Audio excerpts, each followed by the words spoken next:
Hey guys, I will show you how to fix this problem on Windows system. So this solution is applicable for Windows 10 as well as Windows 11 operating system. So what you have to do, you need to just follow my screen and we will fix this issue together.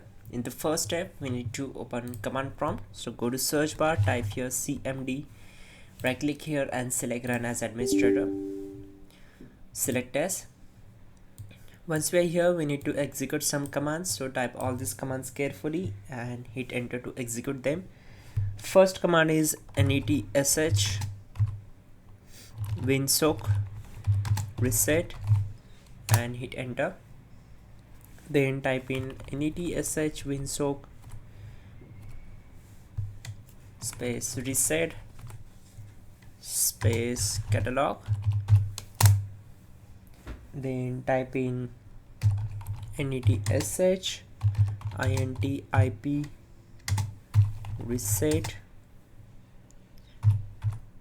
reset log.txt, and once done type ipconfig space /flush DNS and hit enter.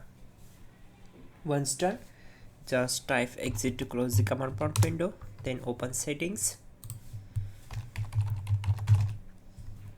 click here to open it.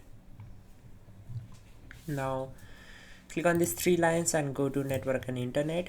Just scroll down, make sure we have to disable this option, and then go back, go to advanced network settings, click on network reset and click on reset now. The window will shut down in 5 minutes. So before this, we have to update the drivers of network setting. So go to device manager, expand the network adapter, right click on your particular connection, select properties, go to drivers tab, go to update driver and select the first option. Then the best drivers for your device will be installed automatically. Once done, close all windows one by one and simply restart your system. That's it guys. You can also check out our description link to fix this issue quickly and effectively. That will be a better option to fix this issue. And yeah, don't forget to like the video. Please do subscribe the channel.